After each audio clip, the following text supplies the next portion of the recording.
Good morning, boys and girls. Good morning. We're joined today by Tanya and Don of Progressive Kitch. And they have an awesome Kickstarter that they're doing. We were just perusing their website. It's pretty fucking nice. Yeah, it is. Yeah. Better than our website. Hey, go check it out. We don't have one. Yeah, that's right. We don't have one. Which is funny because we both really know how to make one. Yeah, that's what I am in school for. Yeah. Oh well. Yeah, go check it out though. ProgressiveKitch.com. They also have a Kickstarter, which you can get to through their website. I don't want to tell you the Kickstarter address because it's probably very long. Yeah. But go check them out. Here's the podcast. Yeah. Which side are you on? Which side are you on? Which side are you on? Which side? Which side are you on? Which side are you on? Which side are you on? Which side are you on? Which side are you on?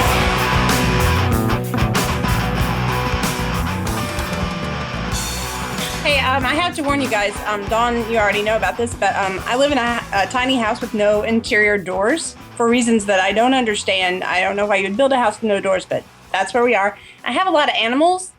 I've told them all to be quiet, and I've put everyone away that I can, but if we have to break for a moment, I apologize ahead of time. Just bear with me. Oh, no problem. That's fine. I live in a house with doors, but I have a 6-year-old girl that runs around, and sometimes she might interrupt too. So It's only fair.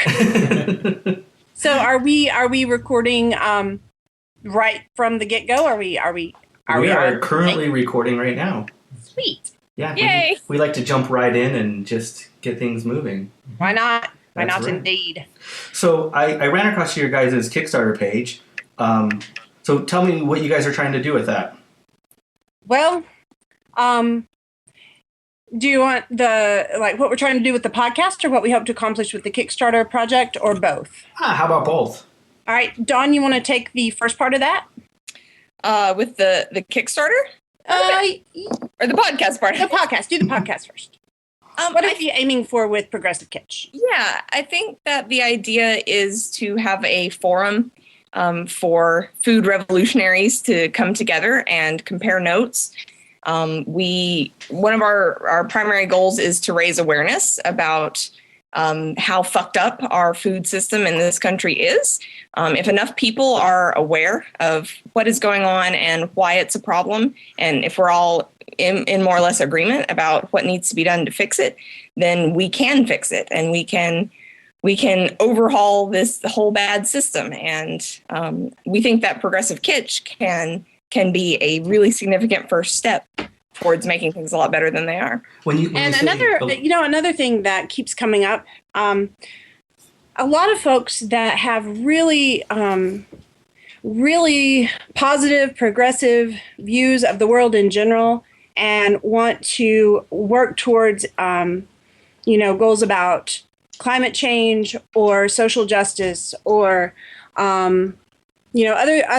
other vitally important things that we are failing on as a nation.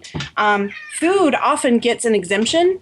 You have Food fog. Food fog. Yeah, we don't tend to apply the same thinking skills, the same critical reasoning to our food choices as we do to everything else that we do. And my theory is that it's really we think about food differently than we think about many things because it's so closely related to survival and pleasure, so the same way that the way we think about sex is often about.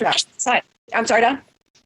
And also it's so related to culture and to society. Yeah. To our families, to our childhood. Right. Really difficult to perceive food issues objectively. So what we find is a lot of folks who value ethical behavior, who value wellness, who value environmentalism, make food choices that don't reflect that and are never even aware that they're making that choice not to think about it.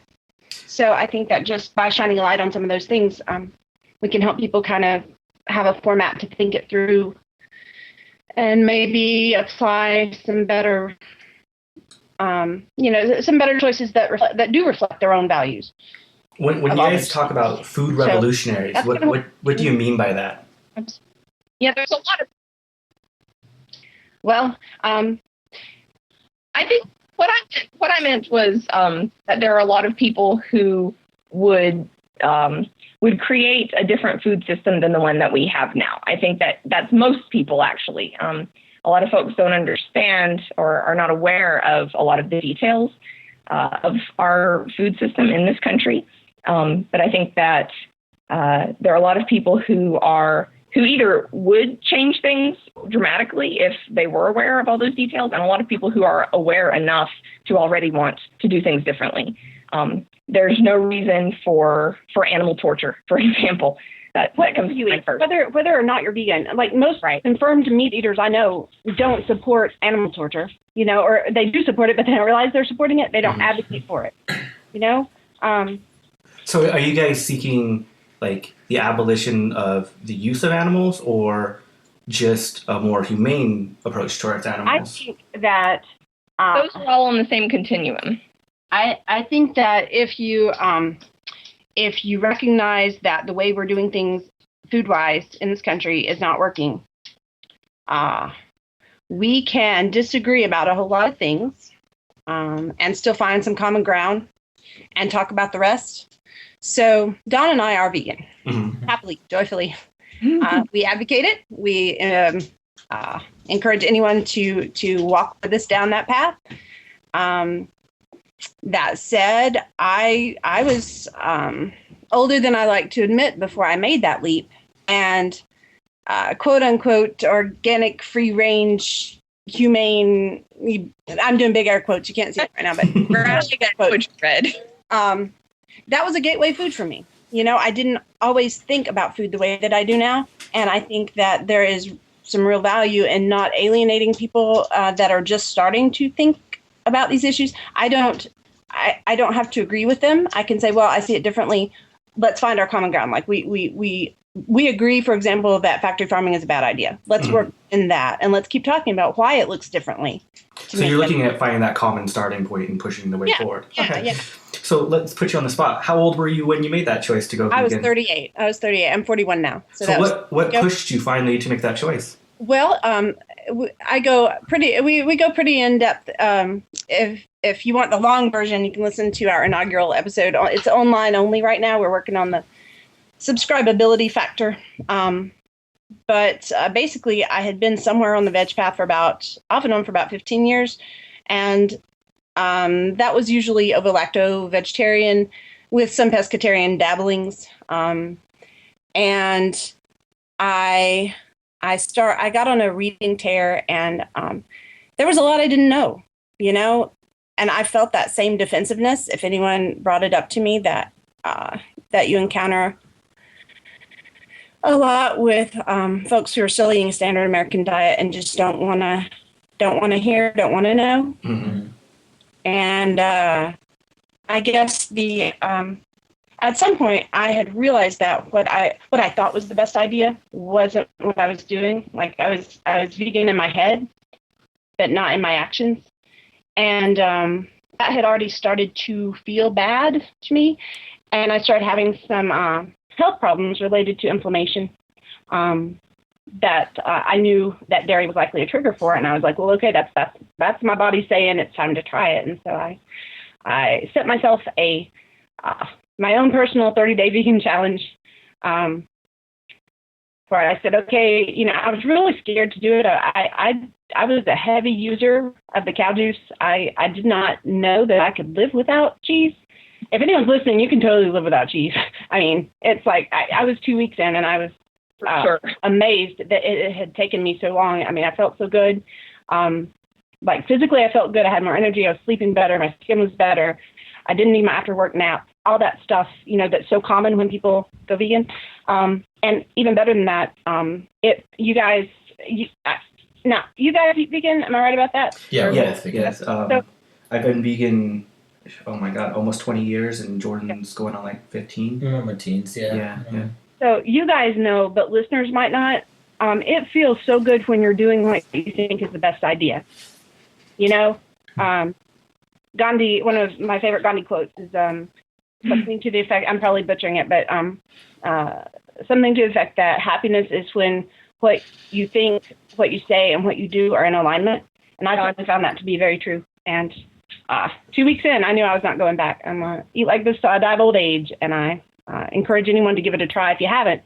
But I don't think that you have to agree with me necessarily right off the bat on everything for us to, agree that what we're doing is a bad idea. And let's find what we agree on and work on that. And, if you stay in the conversation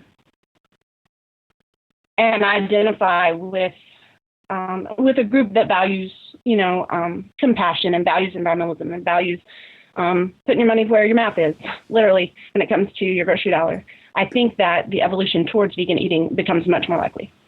I've been really amazed over the years how much it's changed. I went vegan at a very young age, and it just, in the last probably 7 to 8 years, the transformation just in the availability of products, the different types of products, and the people actually understand what the term vegan is. I mean, I remember when I first went vegan, you would tell people I'm vegan, and they didn't even know what the terminology was. It's been quite a transformation, I think. And I'd say more people know now than not. I think the internet provides such valuable social support that I hypothesize that it is easier to make that transition now than it was even 5 years ago, because there's so many online resources and online communities, that give you that that leg up, that positive feedback and support that you need when you're first making changes.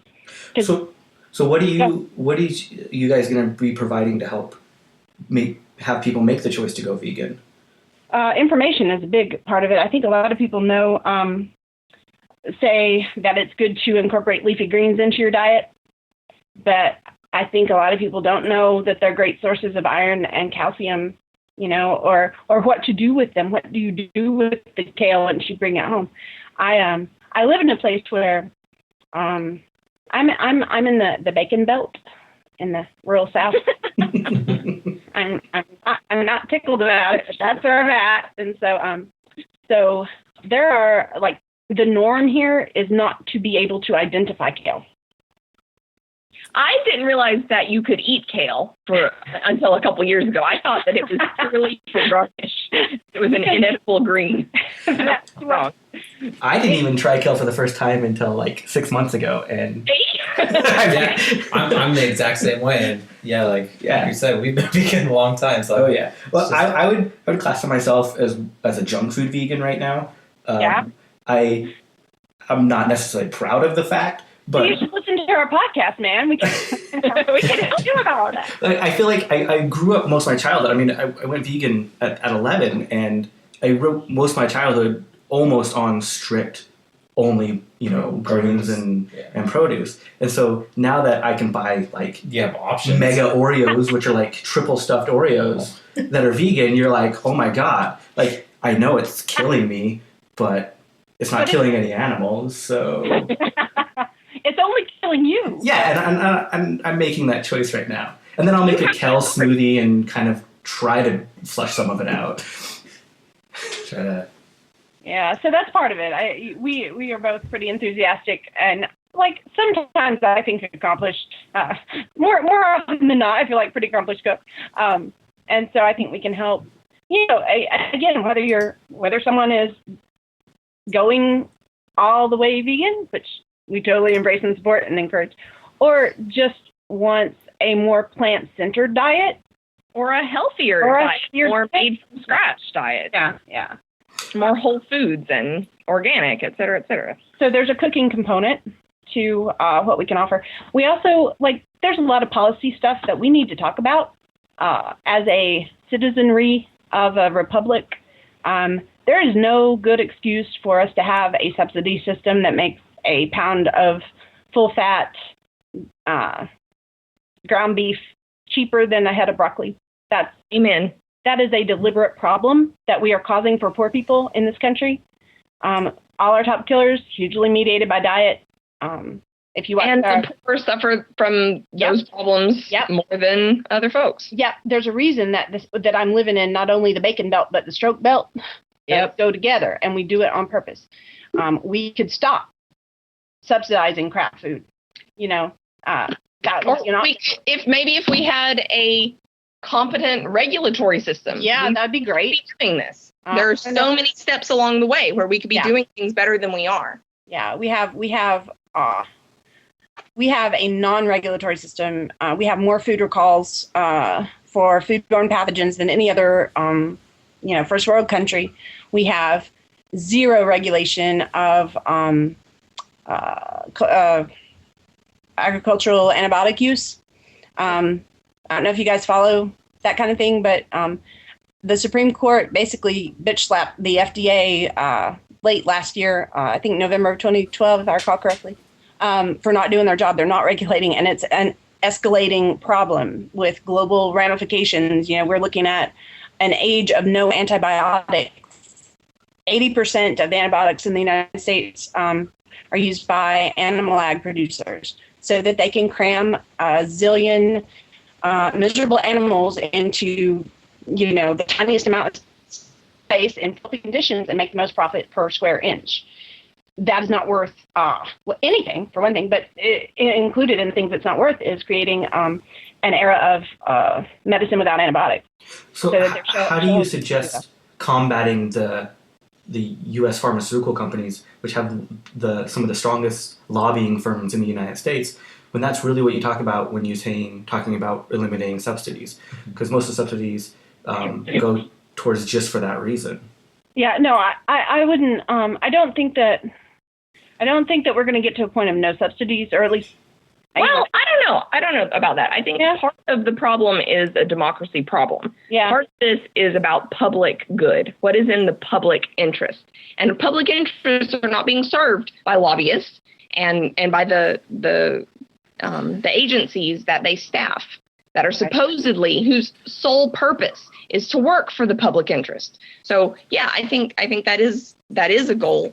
And part of why our food system is so screwed up is that the public does not have enough say in what is going on.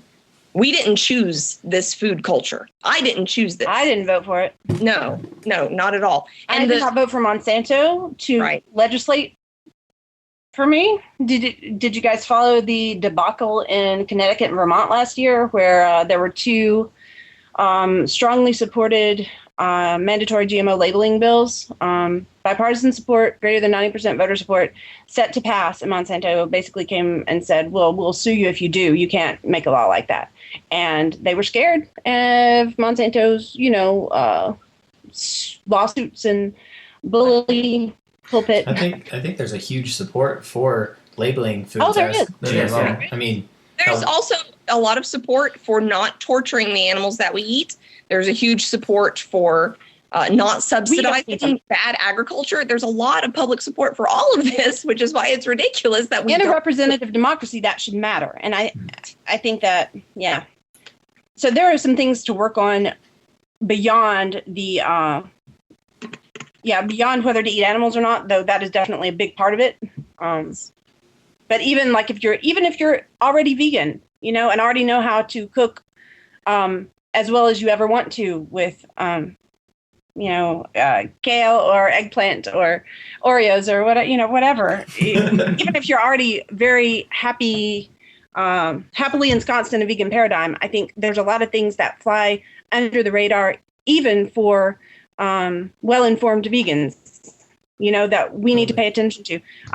Apparently, have you ever heard of a book called Tomatoland? Barry Esther book? No. Apparently, we got a little slavery problem in modern-day Florida amongst the tomato producers. Not slavery-like conditions, but people actually being bought and sold. And are you talking about the Amalakali workers? Yeah. Okay. Yeah. So, the first time I ever heard of that was about a year ago. Why is that not national news? Why are we not talking about that? We have some problems that should be addressed. And in a representative democracy, we should have the ability as a citizenry to make some changes. And, maybe we can't make it perfect, but we can make it better. What we're doing is not working. So things like the Animal Present Terrorism Act, though, are you worried that those type of legislation things could be used against people like you who are advocating change of animal agriculture? Yep. I think that's terrifying. I think that that more people should be really worried about that, because if you see criminal things going on and you report them, you should not be called a terrorist. The problem is not that you reported the crime. No. The problem is the crime. Why is that hard? In what other area of human law could that legal position be justified? That goes back to the food fog, I think. Yep. What's really crazy here in Utah, they passed a law last year stating that taking a picture of animal agriculture in of itself is constituted as terrorism. Yeah, I wrote about that for Eat Drink Better. That is terrifying, you know, and I don't think there's a single person outside my immediate household and my podcasting co-conspirator, like there's not a single person in my daily life coming and going in this town where I live that has heard of that. Yeah. You know, like that needs to be on the radar. That is some scary shit. It really is. Unfortunately, that law here actually had a lot of support. Did it? Yeah, it really did. It's actually really scary to think about it. Yeah. And we were the first state to have people convicted under the Animal Enterprise Terrorism Act as well. I was actually subpoenaed to a grand jury involving the Animal Enterprise Terrorism Act, and I resisted that and served 10 months. But our state has a ton of support for the animal agriculture business, and it's and that's another thing. Maybe there are some areas where states don't necessarily get to decide. Like Jim Crow, you don't get right. Just because a state thinks that it's a good idea, that doesn't necessarily make it constitutional or in line with the rest of federal law. So that's the other thing, is that we need a lot of federal guidelines in place that aren't in place, and we need the enforcement of federal guidelines that are already in place that are not being enforced in order to make things better. And all of that depends on political will, which in turn depends on an informed citizenry. You know? Informed and angry and loud. Yeah, that's where we come in. Yep. So what would you say? Like, I would describe myself in the realm of like public change as being very jaded now. I've been involved in animal rights veganism for a very long time, but I feel very jaded and almost apathetic sometimes towards the cause. Not that I don't always advocate it, but sure. It's really hard for me to continue to battle it. So how would you motivate someone like me who is openly honest saying, I don't know if we can make the change? Well, I would ask you to think back about 10 minutes ago in this interview. What were you saying about how much easier it is to eat vegan now? Yeah, because more people know about it. More people are doing it. There's a rising tide of public awareness of that as a viable option for feeding yourself well. And so I think that is one area where, you know, are we where we want to be? No. But has it gotten better? Hell yeah. There's a really, did you guys happen to catch Bill Moyer's interview with Vandana Shiva about 2 months ago, I think? She is one of my activist heroes. I think she's an amazing individual. And at one point, they were talking about biotech-driven agriculture and its effect on poor people. And you know, she was talking about how it facilitates, exploitation of poor farmers, and how it tends to take over governments and reduce the ability of the people to make their own decisions about food, as a country. And Bill Moyers asked, how do you keep on? You've been fighting them for so long, and they're so, they have infinite pockets and they're so powerful. And, how do you keep going? And I thought her answer was particularly inspiring and insightful.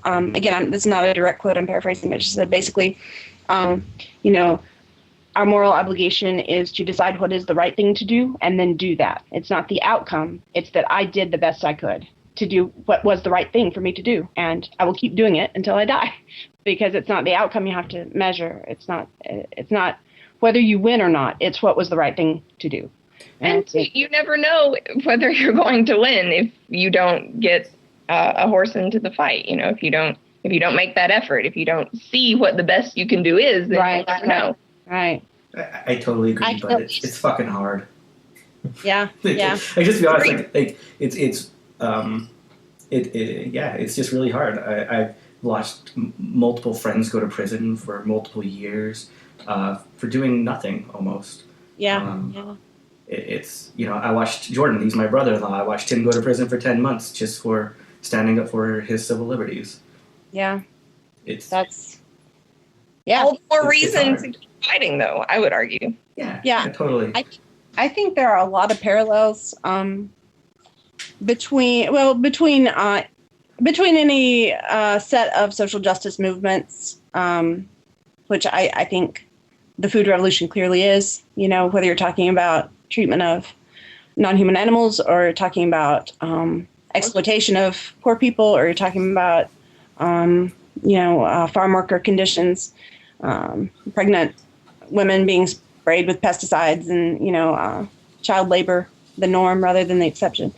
All of these are social justice issues, and I think if you look at something like the civil rights movement of the 1960s here in the U.S., I think I'm sure they felt that too. Eventually, the only way is if you don't give up. And that revolution would not have been possible without a lot of innocent people sitting in jails and a lot of innocent people being beaten by police, et cetera, et cetera. And not giving up. Yeah. It's unfortunate, but true. That's totally true. On a lighter note, earlier you mentioned eggplant. Eggplant has been one of those things that has terrified me of cooking, but I absolutely love. I have a funny story about an eggplant. Would you like to hear it? Of course. I just moved to my current abode about 2 years ago from a more populated abode to a little rural town, and there are two grocery stores here. One is a Walmart Supercenter, and Walmart is pretty evil. I mean, they might not be in a direct tie with Monsanto, but they're really, really close, and I try to avoid them. And so I started out trying to support the Piggly Wiggly, which is the only other option here. And they don't have a very good produce department. There's a store called Piggly Wiggly? There is. As you might have Welcome to the South, gentlemen. It's not a vegan haven. So their produce department, and I'm air quoting department, their stand has iceberg lettuce and those hard, fake tomatoes. Undoubtedly the product of slave labor, by the way, but didn't have that at the time. But lettuce and hard tomatoes and bacon in the produce. Yes, that's my favorite produce, really. Not guys, but anyway, I was determined to make things work, and I hunted high and low, and I finally scraped up one eggplant. It was lonely on the shelf there by the bacon and the iceberg lettuce, and I said, okay, I will make this work. I will bloom where planted. And I took my eggplant and some other ingredients for eggplant marinara or something to the checkout and proceeded to cause quite the hubbub as they tried to figure out what it was, how to charge for it, and why in the world I might want it. Phone calls were made. It was obvious that you rocked their world. I was the first person that had ever tried to buy one there. And at first I was annoyed, but I was kind of tickled by the end. It was a circus. It was an eggplant circus. Wow, I feel very privileged in my grocery shopping here. Yeah. I mean, I've been to stores that are similar to that, where you go into the produce department and they have maybe some bags of pre-mixed salad. Yeah. It's not necessarily what I'm looking for, but yeah, I feel lucky to not have to deal with that. I think I've proven that I don't have good shopping for vegan stuff near me is not an excuse, guys. If I can do it, anyone can do it. Totally. You've really broken your ass to do it, though. So you don't have a lot of access to a lot of the alternatives, probably a lot of the vegan cheeses, vegan mayonnaise, ice creams, things like that, probably, right? I make almost all of those things that you just said, but I make them out of raw cashews. And I do have to drive somewhere for raw cashews. I buy a shit ton of raw cashews every time I'm through Little Rock, which is the closest Whole Foods to me. Mm-hmm. I do big bulk bags of raw cashews and Vital Wheat gluten and Nooch. Nutritional yeast. And I also bulk up on things like lentils and different rice blends and, those bulk bin goodies.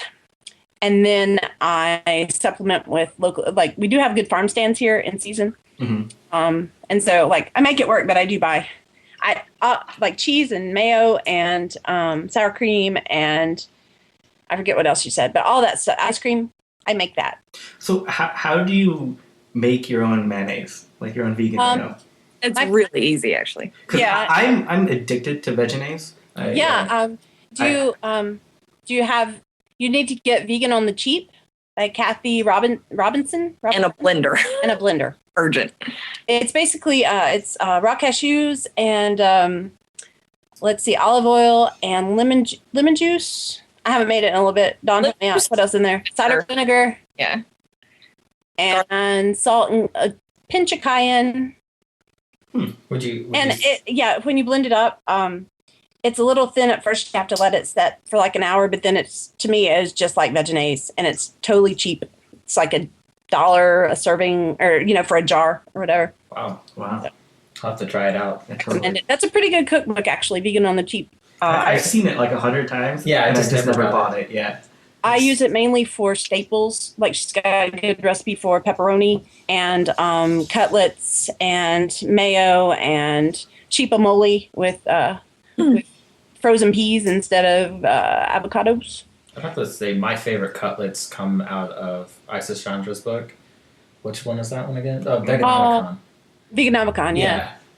Yeah, I've made that off. I don't have that book. I want it, but I don't have that one yet. But I believe that recipe, is that the chickpea cutlets? Yeah. Yeah, that's online. I've made that. I agree with you. So delicious. I don't think I've even eaten those. I've seen you make them a couple times, but I've never tried them. They're always leery of your cooking, though. Everyone's leery of my cooking, but when they try my food, they're always so delighted. So I love when people are leery of my cooking. Yeah, it means more for me. I have leftovers for more lunches that Exactly. Yeah, I just remember Jordan cooking from when he was 15, which is not good. No, I've improved over the years. Oh man! So when you go to Little Rock, you just pretty much get up on all your staples and you make everything at home. Yep. Yep. I've always been terrified of making everything at home. Yeah, it's a really good excuse for if you don't want to do laundry and stuff. Say to your housemates, "Oh, I couldn't possibly clean the toilet or wash the dishes or whatever the job is that needs doing. I'm making bread. I have to make this roast. I'm sorry. This is about food for our very survival. I can't be bothered with it." The only thing I really love making at home, which some people are always shocked when they find out I make, is I love making tofu. I've never done that. It is. I love it. It tastes so much better. Mm-hmm. It's. Do you use a particular recipe? Yeah. It's. There's a book called The Book of Tofu, and it's huge, and it goes. It's not a vegan book, but it goes in all the different ways of making tofu. And I actually made a traditional Chinese tofu press to help in the making of it. And what's really good about making it is that every byproduct of the tofu making process is usable. So there's nothing that goes to waste. Interesting. And a quick aside to my sister, my birthday is in I want one myself. Like, I would make tofu all the time. It is kind of a process. I've made it with you before. Yeah. It's like 2 to 3 hours after soaking the beans. Yeah, after soaking the beans. You have to soak the beans overnight, and then you have to coagulate it. You have to separate. Mm-hmm. There's a few things to it, but it's fun. Yeah. And, that sounds awesome. Yeah, last time I made it, I figured out it cost about 30 cents a pound to make. Huh. So yes, that sounds very interesting. Why have I not done that yet? And then you get the whey, which you can. It's a disinfectant, so you can actually use it as a cleaning product, or you can drink it straight. And then the fiber they call the kara, you can use it to make like patties and other things like that with it. The thing. Interesting. I personally like homemade tofu better than store-bought tofu, but I don't like homemade soy milk as much. I think soy milk's gross, personally. I like soy milk, but yeah, that's the only thing that I say is homemade soy milk to me from that same process that you would be using to make tofu is not as good as store. I don't know if I can take your word for that. I may have to try it myself. Oh, totally, yeah. Personally. Do try it for yourself. But. I'll tell you, like, the reason I don't like homemade soy milk is because it's not sweet. Yeah, it's probably if you grow up, like, my daughter loves it, but she likes it because she's not used to the overly sweet tooth that I probably have of eating years and years of shit. Yeah. But yeah, it's just not very sweet. Is the only thing that I would say. Sounds like an easy fucking fix. Yeah, throw some agave in there and you're good to go. But except I don't like agave. You noted that I'm gonna have to add that to my Amazon wish list. Thank you. Yeah, it's a pretty good book. But yeah, it's actually to make tofu. It's a pretty easy process, and it stores pretty well for quite a while too, as long as you consistently change out the water. So I'd make a lot though. If you're going to be making it. Yeah. Yeah. It's with the time, you totally want to make a lot. I usually make about 5 to 6 pounds in a batch. Yeah. Tofu is a problem for me here. Only one store, that Walmart place, has it, but they don't keep it cold enough, so it's always sour. So I've stopped buying it there. Oh, no. And I've talked with them about it. It's not that they don't know the problem. I've told them the problem. Do you have any Chinese restaurants where you live? There's one. Well, okay, there are two. One of them has one tofu dish, and one of them has no tofu, but has a buffet with some steamed vegetables and rice that I'll eat. Well, that's pretty much the extent of my choices here, though. What I've heard from other people is that they can sometimes talk to the Chinese restaurants and get tofu from their distributors. Yeah, I hadn't thought about that. That's all idea. They hardly ever have organic tofu, though, and for the GMO issue. No. One for me. But still, we don't know that until I go and ask them. True. Say, show me your tofu packages. I don't even remember the last time I saw non-organic tofu. Yeah. You're making me feel very privileged in my lifestyle here. Well, I want to be you. And I live in rural Salt Lake, like in the suburbs of Salt Lake, pretty far away from the downtown. And, it's not like, I live in the agriculture area. It's, there's farms and... We do have a progressively vegan population. We do, yeah. Yeah, Dawn is in a pretty progressive spot where I hope to join her shortly. That's true. Yeah, I feel very like we have 2 all-vegan bakeries, which is... Yeah, you need to just stop talking. Now you're just starting to piss me off. It's very privileged, I'll tell you that. But it's not always been that way. Like, I remember when I was 12, there was a recipe that called for nutritional yeast, and I'd never heard of it before. And I made my mom drive me to every grocery store in about a 10-mile radius looking for it, and no one knew what we were talking about. Yeah. At all. Yeah, I didn't find out what nutritional yeast was until I was like 14 or 15.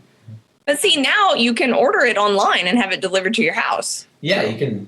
Or I can go to any grocery store in a radius and buy it. Right, yay! Not my sister, though, you can't do that. Yeah. So just change 10-mile radius to, 200 or something. Practically the same. One of the things that I always like to ask people, I used to be a pastry chef at a vegan restaurant. What is your guys' favorite egg substitute? For what? And what kind of dish? For any dish. For any dish? Yeah. Dawn, you want to go first? Mainly baking. Try baking. I think my default is ground flax seeds with water, just because that's so easy and it adds some extra nutrition, and it hasn't failed me in any of my baking.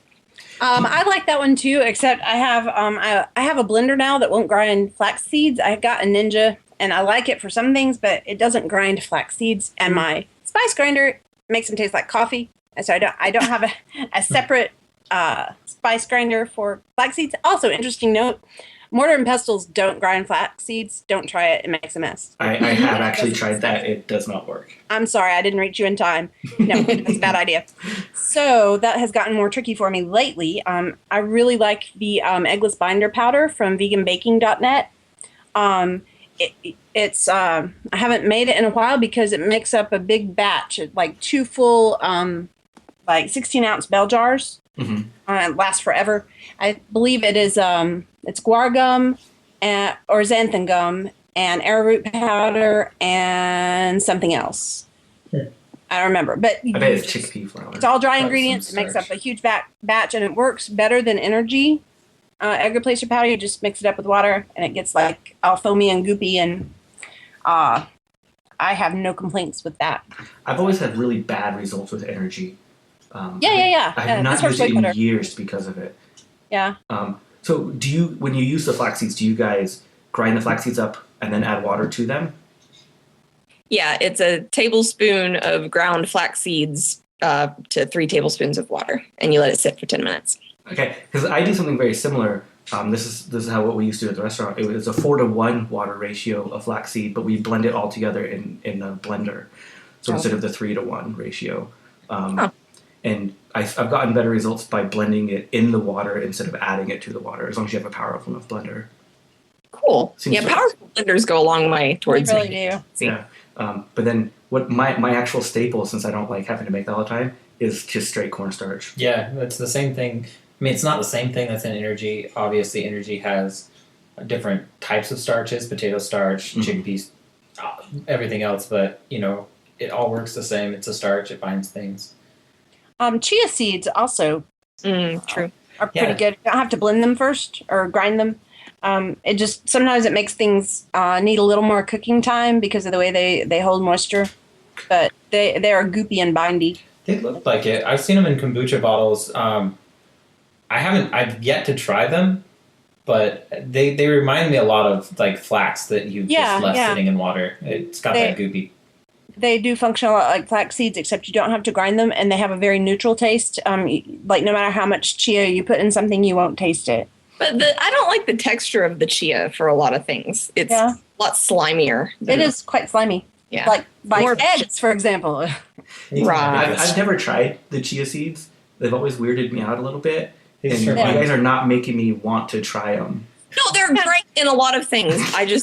They're all great in smoothies and salad dressings and pancake syrup, and you can't taste them at all. And so it's just like they're an excellent source of a whole bunch of shit, omega-3s and calcium and magnesium and protein and fiber. Well, I mean, we're not worried about those last two, but they're like nutritional powerhouses, and so anything you add them to is automatically. Yeah, they're good in smoothies and in breads. So there's some desserts that we tried, Tanya, over, what was it, Thanksgiving, I think, where the chia made whatever making really slimy. Yeah, no, I think that recipe was doomed by the agar flakes. I don't think that's entirely. I don't think you can lay that at chia's doorstep. They were separate components, and the chia component was the recipe called for flax. We were making an unauthorized substitution, and it didn't work. Right. Chia's problem. So that is user error. That's what that is. With you guys being in the South, do you guys use okra a lot? In Dawn's defense, only I'm still in the South. She had the good sense to leave. I used to be in the South. But I do love okra. I don't use it as much as I would if I were a single gal. The rest of my household is not that crazy about it. I do offer to garden sit, though, whenever my neighbors that have a big okra patch go out of town. Okay, I absolutely love it, but I can only find it here frozen.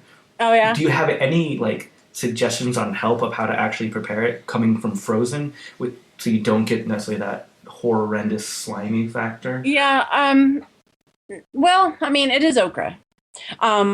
Stews, maybe if you thaw it and then chop it into slices and then make a stew out of it, then the slime gets absorbed into the stew. Yeah, it's an actual thickener, yeah. I boil it, not until it's fully cooked for a little bit, and then drain it and rinse it real well, and then cook it again however I'm going to. So that first draining and rinse gets some of it. And then if you, toss it with cornmeal and seasonings, or a mixture of cornmeal and flour and seasonings, and you can bake it or pan fry it. Those starches soak up some of that. So. That just sounds delicious. Yeah, it does. I know. I'm hungry now. I'm hungry. Thanks, guys. Yeah. Have you ever seen? I'm sure you all have, but have you seen okra in the wild? No, I have not. They're the really wild. Pretty. The wild. I didn't know how to. Yeah. Have you ever seen one that's growing? Yes. Yeah, they're very pretty. Quite several, actually. No, I never have. Interesting little fact. The first time I ever tried okra was in Disneyland. Really? Yeah. That's kind of a strange Disney food, but good for them. Was it in the gumbo? It's in the gumbo, yeah. If you're in Disneyland, they have vegan gumbo. It's one of the only things you can get in Disneyland. It's unbelievably expensive and totally not worth it. But they have it. But they have it, yeah. It's good, don't get me wrong. It's just not like $15 and they said the bread bowls were not vegan, but they are. Yeah, like we verified it with one of the head chefs there that the bread bowls are actually vegan. At the time that we went last, which was 2 years ago. Yeah. So well, year ago. Duly noted. So if you're in Disneyland, that's the one food you can eat. For any reason. I will eat before I go just in case. Indeed. Trust them not very far. Well, it's really crappy actually. There's not very many good vegan restaurants around Disneyland. You have to travel a little bit to taste some. Maybe what was it? We didn't go to LA, did we? No. We stayed in Anaheim pretty much, but there are some places. Yeah, they're actually in Anaheim, so you have to actually, travel pretty far. So if you're flying in and don't rent your own car, you're kind of fucked. So I'd feel right at home. Yeah. Except you're in a hotel and it's really hard to cook. Yeah. Yeah. I also, one of my other favorite cookbooks is Vegan Unplugged. I can cook in my hotel room. I have all the supplies I need. You traveled with the grill? I do. Well done. Got a problem with that? I'm not sorry. No, I'm jealous. I want a grill. Vegan Unplugged. I've never heard of that cookbook. That's John Robertson, the husband of the writer of Vegan on the Cheap.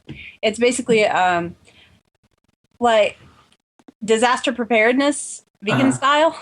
Awesome. So like if you're caught in a hurricane and all your power's out, or if you're visiting your in-laws and there's no real food there and you don't want to hurt anyone's feelings, you can just make yourself up something in your suite.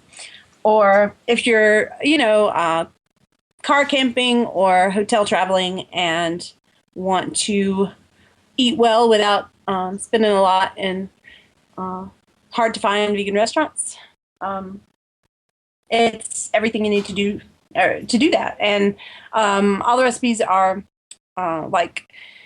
designed to be cooked really quickly and in the minimal amount of dishes, because if you are camping or in a power outage situation, cleanup is a big issue too. You don't want to waste water washing a bunch of dishes.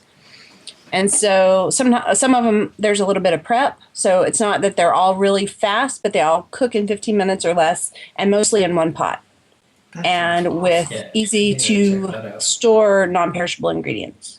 So I was gonna say going the other direction. I have a book. I think you guys got me. It was PETA's Vegan College Cookbook. It's all microwave recipes. Yeah. That's your other option if you're stuck in a hotel room. That's cool. I'd rather have the Unplugged book.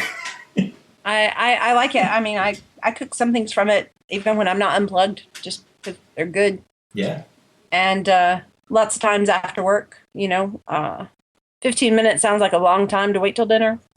So sometimes it really does. I have to bake this for 20 minutes. I'm just gonna have chips. I'm always looking for good kid-friendly recipes. How are they for like kid-friendly stuff? Some of them are kid-friendly, but you got to adjust the spices. I like if it's a ground spice, use half and then taste it. I love spicy food. And some of the sprinklings are heavy even for my taste. So if you're feeding a 6-year-old, definitely kind of approach those measurements with a skeptical eye and add them last and start small. What are some of your favorite items in it?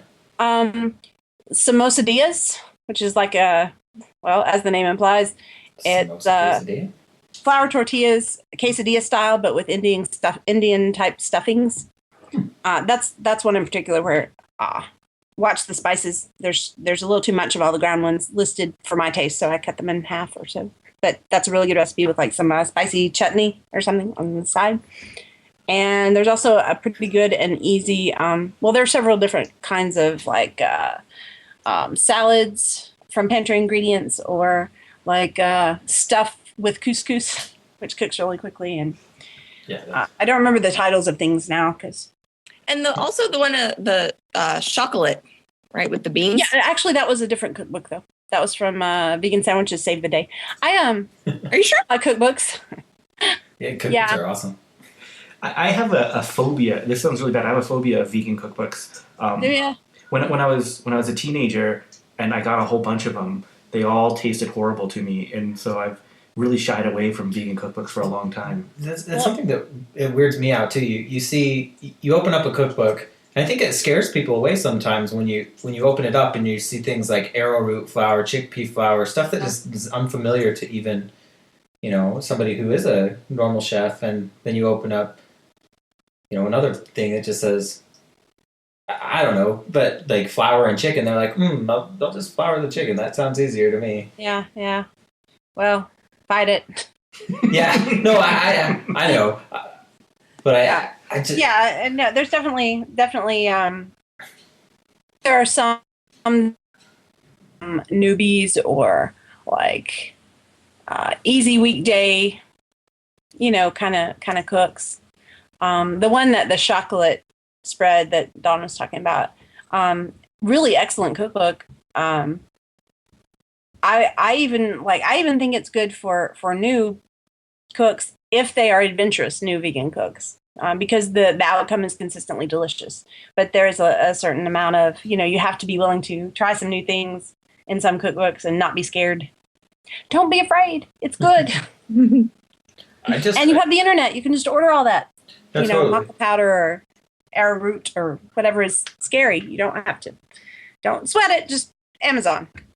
I would like to see a cookbook that is more straightforward with recipes that are more common around a house of somebody who is just going out of, an omnivore diet, so that it's less intimidating. American Vegan Kitchen, Chemist and Noise. That's one I need to go ahead and review for Eat Drink Better. That is a really good one. Most of the I won't say there's some gluten roasts and cutlets and things like that. Where gluten flour is not that crazy though. I mean, not really in the world of food. So maybe that's not too scary. But all the recipes are not real long, or most of them aren't real long ingredient lists, and mostly it's familiar, comfort food kind of recipes, and mostly not intimidating, I think, to new people. I'm always looking for things that my 6-year-old can actually cook. That's my challenge right now, because she's wanting to get more involved in the kitchen every day. Yeah. Dawn, are you hearing that? There's a demand for a cookbook of that nature. Right. Well, we'll see what we can do. We tossed that idea around a little bit. We'll see. Do either of you guys have children? I do. I have a grown son who's kicking big academic butt at the college of his choice, about to study abroad. How does he feel about your dietary choice? Or does he have the same dietary choice? No, he has his own thing.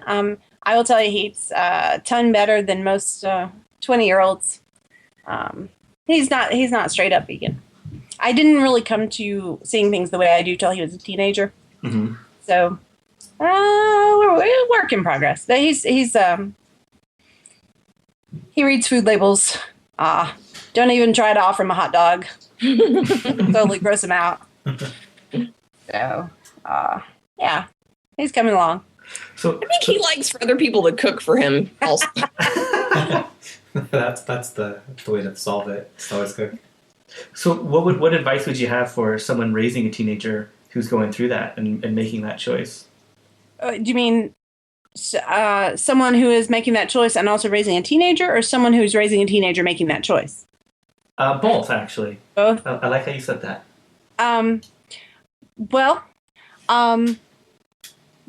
Families are diverse, and probably no one approach is going to work the same for all families.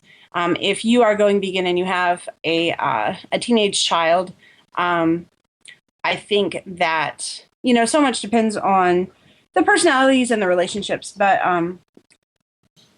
I think the most important thing is to find a community going through similar things, maybe a group for vegan families, or even just a community network of support for yourself to kind of talk through some of those things and get some input from other people, so you're not just flying solo.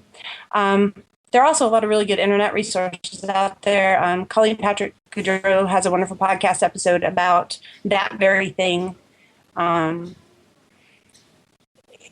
Seek out those things, because you're not the first person that's ever faced that issue. Mm-hmm. And there's not just one way to handle it. So for me, it was, I don't cook things that I think are health, environmental, and ethics disasters. But if you're old enough to see to your own food, I'm not going to. For your damn self. For your damn self. And I say that with love and affection. And that worked for our family, and I don't know, I can't tell anyone else what to do, but that's what worked for us. If you have a teenager who is interested in going vegan, I would say don't be scared. It is a healthy and joyful and satisfying way to live. It does need, and you do need information to do it in a helpful way. I would say work with them to seek that out. And again, find resources for social support. You're not the only family doing that, but be proud of your kid for wanting to live an ethical life. And that's what that choice represents.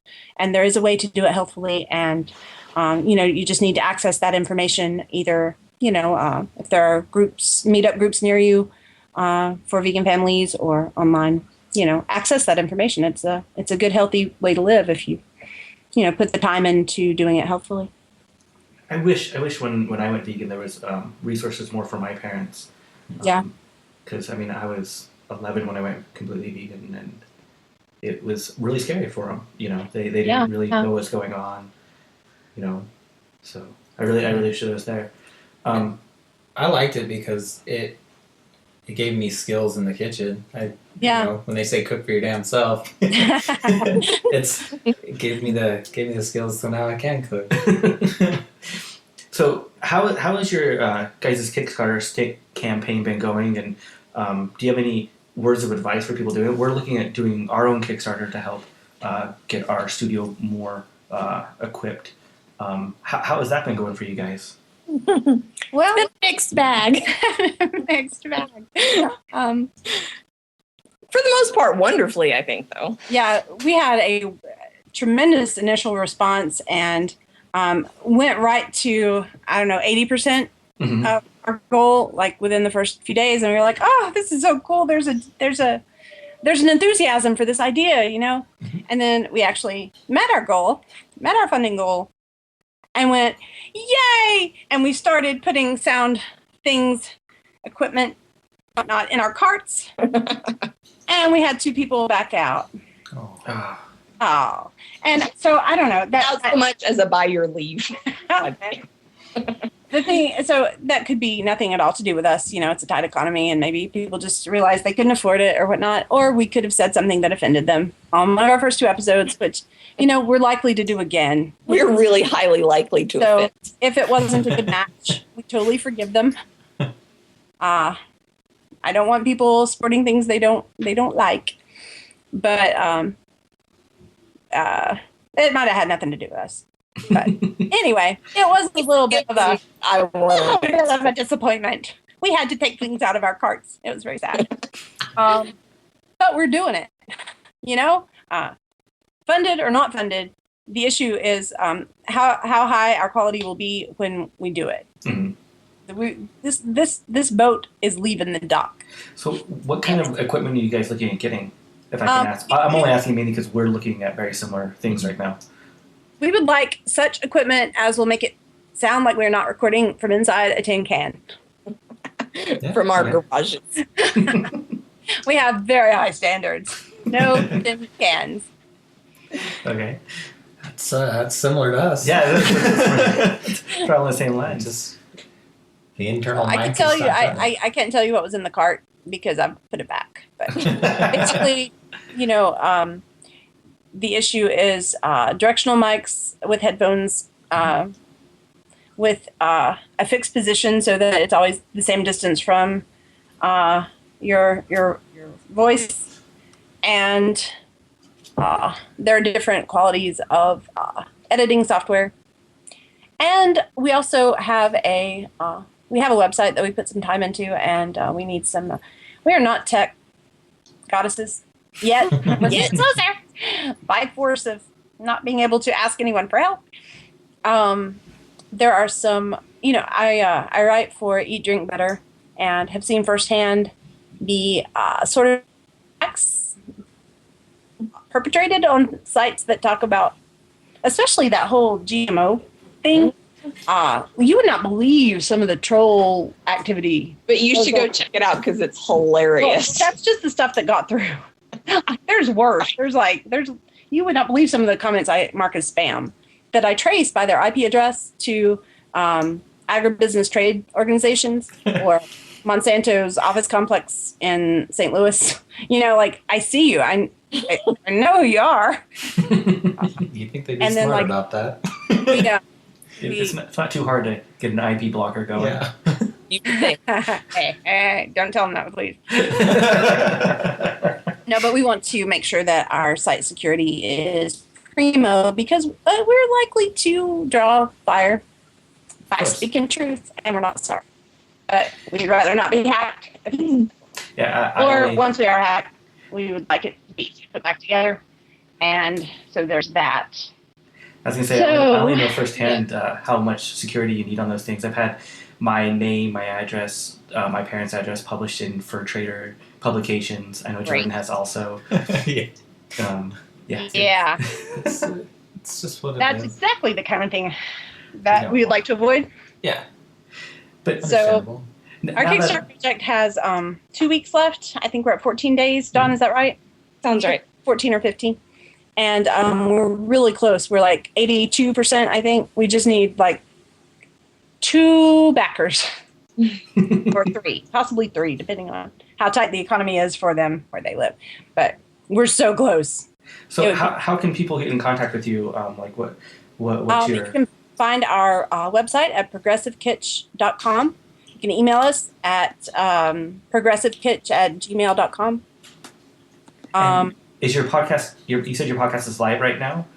It is. You can listen online. Mm-hmm. You can subscribe by RSS feed. I think I uploaded the first 2 episodes to iTunes today. I think we have to wait. There's a delay. We'll see if I did that correctly tomorrow.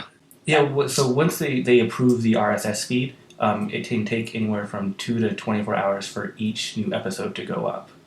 That's my experience so far. Okay. So. Well, that's kind of where we're at. There's lacking tech support. There's an outside chance I didn't do it properly.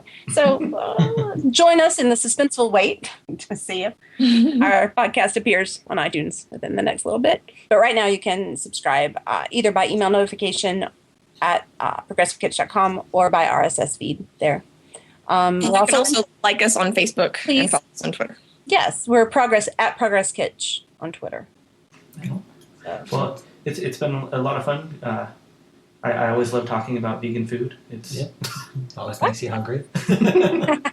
I'm off to cook some okra. I don't know about you guys. Oh.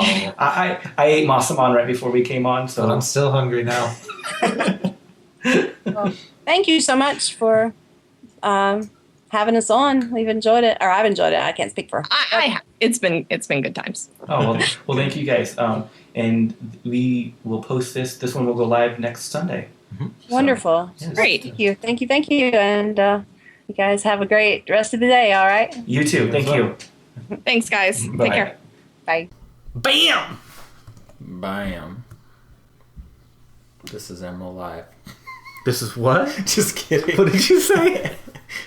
Emerald Live. You know, it just goes bam. Bam! Yeah. I only know that from the commercials. I never watched his show ever. He has a... The only one I've ever watched was... Wasn't it like a toothpaste commercial? What? Didn't he do like a toothpaste commercial where he did that? Hell if I know. Or like it was mouthwash or something? Probably. Like he brushed your teeth, he was like, BAM! Probably. Like, it was really dumb. Like, I don't know. Probably. Yeah. I know he has a show called... a longer cord. Yeah. Yeah, fuck it. Sorry. I know he has a show called Emerald Green where they're more veg-friendly recipes. But it's still Emerald? Yeah. Yeah, but it's a different show. It's called Emerald Green as opposed to Emerald Live. Huh. So the only one... Did you watch the all-vegan cooking show on the Cooking Channel? Uh-uh. I didn't either. I used to. I don't watch TV really much. I was going to record it just so at least they got the recording of it. Mm-hmm. But that's as far as my thought process went. I used to have a DVR set up to record every time something was said vegan in it. It would just fill up like every day. Yeah, I'm surprised by it. And some of the stuff I got was like skateboarders and stuff like that, like where it's not even things they're making fun of vegans. It was funny, but I remember when you could first set up a Google News feed. I set it vegan. Oh, damn. Yeah, don't do that. Yeah. Anyways, this week's poll.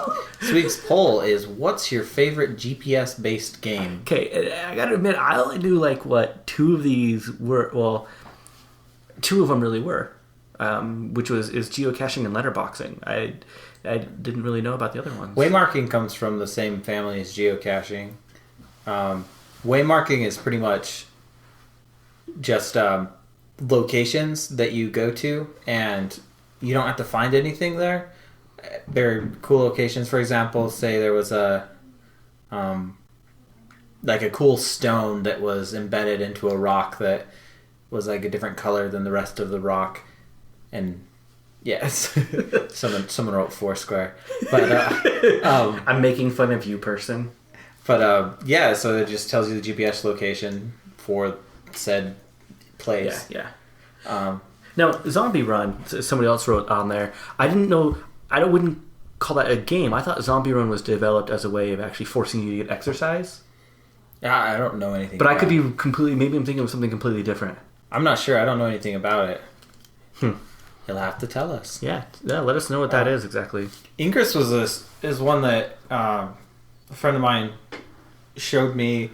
It's for an Android operating system, so it's... Fuck you.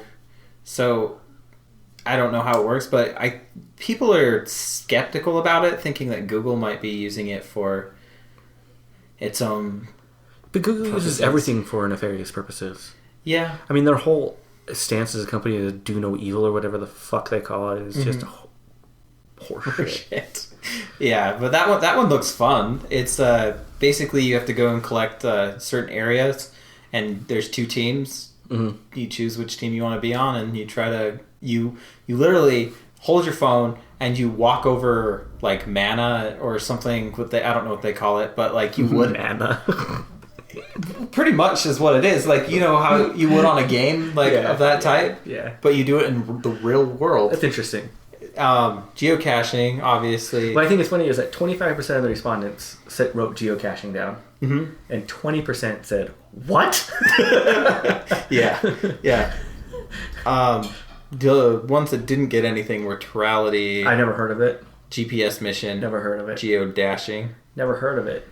These are ones that I just found. I didn't know much about them either. The one that looked most interesting that I hadn't known about was geohashing, and basically how that one works is that you take the date and then you convert it into a formula, which then gives you like end location things, and you use your area location for the beginning of it, and it will just take you to a random location. It sounds interesting. But then, especially if you're like don't know what to do. Yeah, exactly. It sounds fun, but then you'll find yourself like, oh shit, there's a Walmart. I'd still try to find it with inside the Walmart. Yeah, like I totally the game too. section. We've been geocaching for a while, actually. Yeah. Have 4 years maybe? What's the first time I went geocaching? Yeah, I don't do it like every day. No. I went like a good year without doing it at all. Mm-hmm. And the same with me. I do it when I think about it sometimes. and I'll do it for like a day or two. So geocaching, for people that don't know, it's a program. It's actually free. You don't need anything special or fancy to actually do it. You can do it just with an internet connection at home. It's a little more challenging. But you go to geocaching.com. You can type in your address, and it will give you these little, what would you call them? They're called caches, but they're little logs, basically, that are hidden all throughout the world. And it's like a treasure hunt. Yeah, it's like a treasure hunt. It gives you the GPS location of them. Sometimes there's a clue. It'll tell you like about the size, and they vary in size from micro, which is like the eraser of a pencil, up to as large as you can imagine, like a mountain, I guess, because you can actually have like a mountain as a geocache. Yeah. But usually they're about the size of like a peanut butter jar or a mason jar or something like that. A lot of ammo boxes. And they're just hidden everywhere. Go there, look them up. You'll be amazed at how many there are. Or just right around. Like, even if you live downtown, you might see a lamppost, but that lamppost might have a hidden flap on it that you lift up, and there's a geocache. Yeah, speaking of that, we were geocaching when Mari was in town, because she had never done it before, and you and Mari were going to hide a cache. We're like, oh, where should we hide a cache? We drive around, we're like, oh, we should hide a cache here. Go look, there's already a cache there. There was a cache in the exact spot that we were going to put one, and we're like, what the hell? So we locked it, obviously. Yeah, so we locked the cache, and then we found another place. Yeah, you'd be amazed at how many there are. They can be within 1/10 of a mile from each other. That's they can't be closer than that. There's areas of like urban places where they're literally one every 1/10 of a mile. It's absolutely insane. Like my previous place of employment had two in the same parking lot by two different individuals that were literally exactly 1/10 of a mile from each other. They're in the corners of the parking lots. Like it's awesome. Yeah, it's fun to do. I have over 200 finds. I think I'm right around the 200 mark. Yeah. I used to be a premium member. I just don't do it enough. We have quite a few hides. We've hidden a couple vegan themed ones. I've seen. There's not a ton of vegan themed ones out there. I wish there was more, especially maybe get some anarchist themed ones. You're not supposed to have them be political, but I mean it's loose. Like you can't throw why vegans into it. But what's stopping someone from? Yeah, honestly, no one's really stopping you from doing it. It's all just about having fun. I got in trouble one time because I wrote "damn" on a log, and somebody were like, "This is a family game." But they reported you and nothing happened. Yeah, they reported me and nothing happened. But you got in trouble for writing it. What was that, Manti, Utah? It was at a temple cache, a Mormon temple cache. Yeah, it was right by a Mormon temple. I wrote "damn" on there to offend them. I'm going to be honest. Yeah, and so it might offend that person, but when they do it for the overall geocaching community, they're gonna be like, they don't give a shit. Damn, really? Damn, really? I actually I'm going to talk about how I proposed to. Oh yeah, I was going to say, like, you're engaged now. Congratulations. I'm engaged. Yeah. You're following the traditional marriage path set beside you in the patriarchy of this world. Yeah. Hopefully, I'm going to go. Speaking of patriarchy, I'm going to go through my patriarchal blessing and follow that to a T. You're going to exert your dominance of you being a man. I already do. Oh, okay. You do. She knows her place. Jesus Christ. Just kidding. Shit. Okay. Anyway, so you're engaged. So tell us about how you guys got engaged. So did you slap her? There's a reason why she's back in Colombia. No, she's in Argentina right now. She's in Argentina right No. now. I was gonna go to Las Vegas, but I wasn't allowed permission. I'm still on probation, so. Hold on. Let's put a slight caveat. It's not that you weren't allowed permission. Your PO fucked up. I was allowed permission. He just didn't tell you. Until after the fact. But it's honestly okay because it worked out. Had he told us, we would have spent money on Morrissey tickets, and he canceled the Las Vegas show. So it actually saved us a ton of money. Fuck you, Morrissey. But yeah, so I was gonna propose to her in Vegas, and that didn't work out. So, which is good because it's kind of cliche. It's not cliche. Totally cliche. Yeah, but it's okay. It's what I would have done. Yeah, totally. Anyways, but I decided to, since Mari had just gotten into geocaching, I decided to go and find one. She was looking for a travel bug, which is a trackable item that are found in some of the geocaches, which they usually have missions like you can send them. I want to go to Denmark, and so you help it along its way by dropping it in other geocaches until it gets to its location. It's fun. It's super fun. So I said, oh, wow, there's a new cache that has a ton of travel bugs in it or something like that. Something stupid. We went all the way down to Copperton Park. That's where I did it. And which, if you're in the Salt Lake Valley, it's still my favorite park in the entire valley. Yeah, it's a nice little park. Yeah. And so I went there. I made up a geocache. It was just, isn't there already like 2 or 3 in Copperton Park? Yeah, there's a couple there. It wouldn't have worked that where this new one was, but she didn't know. She didn't know. It's okay. I'm the one with the coordinates. So because you're the man. That's right. Anyway, we're gonna I went there. Yeah, we're gonna get in trouble. But yeah, went there. Found was looking weird. It was completely covered in snow. I was hoping to just go to the park, find something that I could sneak it into, and say, "Oh, it's right over here." While looking at it, she'd be looking, and then she'd see it. Yeah, that was my intent. We get there. There's kids playing. They're doing some shit, and they're watching us the entire time. I'm like, fuck. And then I'm like, okay, it's over here. I go to a tree. No place that I can hide it. I'm like, okay, maybe it's over by this picnic table. I go to the picnic table. No place I can hide it. So finally I ended up just going near like the pavilion, and they had a barbecue. I just put it in the barbecue. It's just totally not. Which, no one would hide it. No one would hide it there. But she's like, oh, is that it right there? Yeah, that's it. So she grabs it, and she opened it up, and it said, "Will you marry me?" And at that point, she didn't even know that I was asking her. She thought that was the name of the geocache, because there was one that was like nearby that called "Will We Wed?" I don't know. Yeah, there's a bunch like it's just. And so not until she saw the ring taped to it was she's like, oh shit. That's cute. I totally love that idea. When we first heard that's how you did it, Kelly's like, Jordan didn't do that. That's not how he did it. That's what everyone thought. He's not that creative. And then she asked me, she's like, did you help him? I'm like, I had no idea. Yeah, I didn't tell anybody. I I was going to do it that day. I didn't tell anybody what I was doing. I actually thought about it in the shower. I was just like, that's a way to do it. Super. I like it. It's a lot of fun. Yeah. We've talked about doing vegan travel bugs before. I wonder if geocoins and things like that. I wonder if we should do the vegan ones, or even make a couple just for the podcast. That'd be awesome. Like if we get like successfully funded, like do a congratulations one being funded on Kickstarter, and send out a How much would that cost? A single coin? Yeah, $10 for a single coin. $10-15. For a single run, or for a single coin? Yeah, if you're doing a nice single coin. If you're going to do a run, you could get them down to about $3 each. If you're going to get more than one, but I would just do a handful, maybe. I don't know if people would be interested in that or not. Maybe I'd be interested in sending one out. I don't know if I'd be. I don't know if enough people would be interested in sending a bunch out.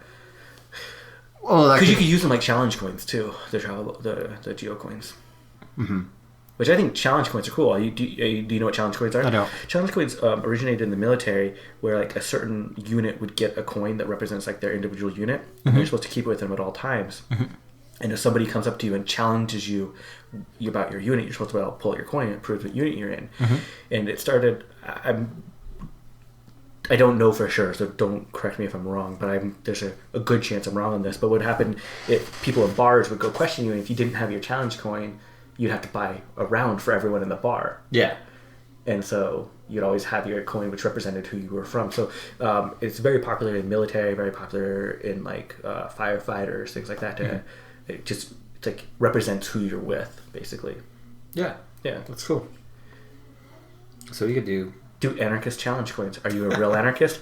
Fuck yeah. Yeah, here's my challenge coin. Here's my challenge coin. Yeah, that's not good for the government, right? I would love to see that in the case. We know he's an anarchist. He had an anarchist challenge coin. We don't know what he is. We think he's hiding it. He didn't have a challenge coin on him. He didn't have a challenge coin on him. I didn't even tell the statistics. Fuck. Oh, yeah. I was going to say, though, I have I have a few geocoins that I have bought. I think I bought an iPhone one.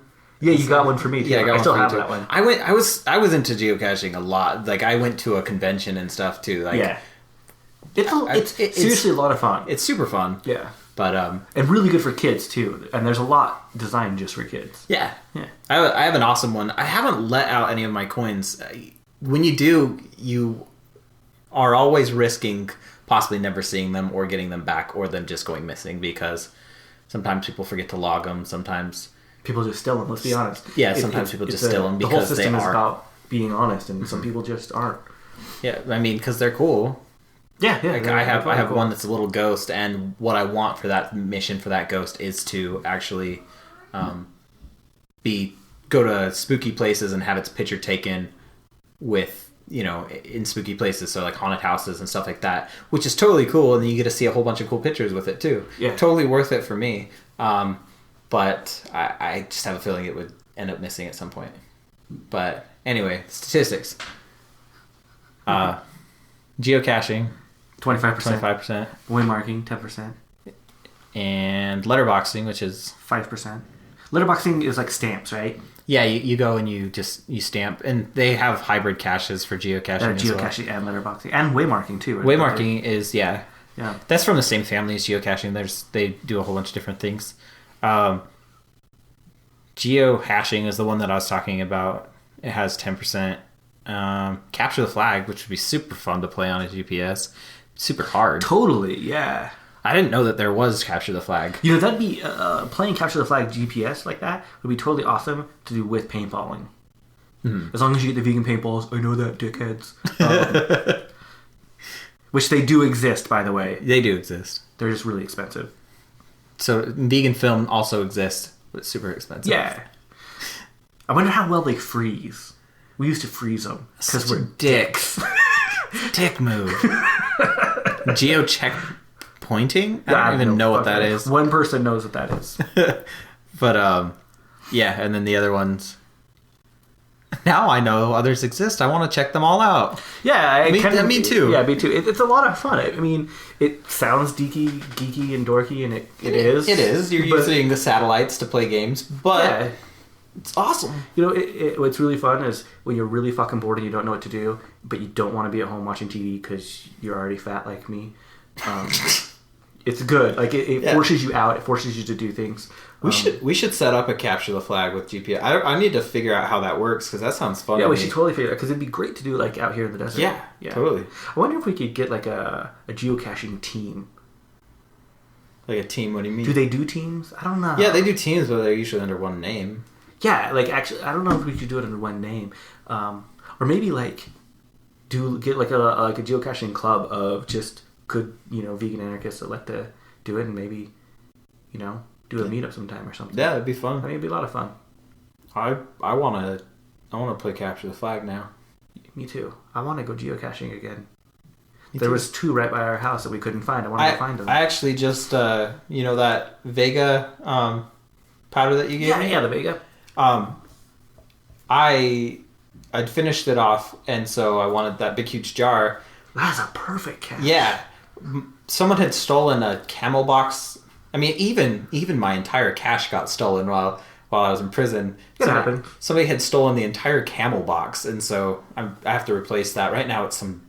That sounds like a horror story, but you and me placed a cache 3 years ago called Meet Your Meat, which is in the middle of fucking nowhere next to a rendering plant. Right? Yeah. We get it. We get the irony, but a lot of people don't get the irony. It's been there for 3+ years. And I've never been back. And the people maintain it for me all the time. They're like, "Oh, the log was wet, so I replaced it for you." And that's just the people who are serious about it. They're very nice. They have packages in their car of replacement caches, replacement logs. Yeah. It's totally cool. So I mean, don't just because one got stolen doesn't. Yeah, and mine was in a neighborhood. Kids always got it out, and they don't even know what it was. Yeah, that's probably who stole it. To be honest, because it wasn't that well hidden. No, it's not. It's a cache that was meant for kids to find. It's at my parents' house, and so kids would find it even if they weren't intentionally looking for it. And so one of them probably just took it home because Camel Box is awesome, or animal box is awesome, and so it's just like Yeah, they are awesome. yeah, Anyways. yeah. Yeah. Geocaching, GPS is fun. Fun. Big Brother's watching. Penis. Penis. Is that it? Yeah. Okay.